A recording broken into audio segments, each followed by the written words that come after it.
Ang intense ng mga kaganapan ngayon sa abot kamay na pangarap sapagkat masisira ang mga plano ni Moira dahil sa gagawin ng anak niyang si Zoe. Dito nga matapos kausapin ni Doc Robert si Zoe ay bigla itong makokonsensya kaya naman ay patatakasin nito ang kanyang lolo Pepe.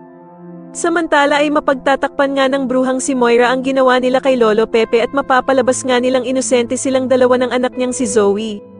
Paniwalang paniwala naman si Doc Robert sa mga kasinungalingan ng anak niyang si Zoe samahan pa ng pagdadrama nitong si Moira.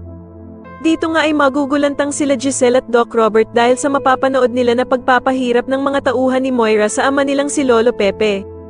Kitang-kita nga nila ang panglulunad sa kanilang ama sa isang drum at kung paano nila pahirapan si Lolo Pepe.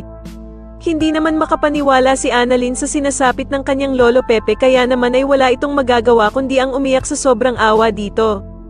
Samantala ay gagawin naman ng bruhang si Moira ang lahat para walang ebidensya ang makakuha sa kanila na hindi talaga totoong tanyag ang anak niyang si Zoe, at dito nga ay susunugin niya ang DNA test na pinagawa ni Lolo Pepe tungkol sa kanilang dalawa ni Zoe.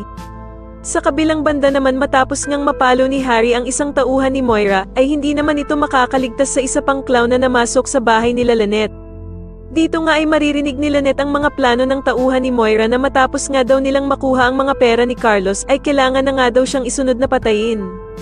Samantala ay makikipagkita naman itong si Doc Robert kay Bala Hadje upang ibigay ang hinihingi nitong pera kapalit nga daw ng buhay ni Lolo Pepe.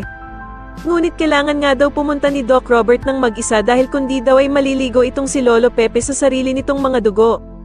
Sa tingin niyo magawa kayang makaligtas ni Harry sa kamay ng mga tauhan ni Moira at magtagumpay kaya si Doc Robert sa pagkuha nito sa kanyang amang si Lolo Pepe, mas lalo na nga talagang nagiging exciting ang mga susunod na kaganapan kaya naman ay mas lalo pa nating abangan ang mas lalong gumigandang abot kamay na pangarap. Maraming salamat po sa inyong panonood at sana po ay ma-subscribe niyo ako. Maraming salamat po.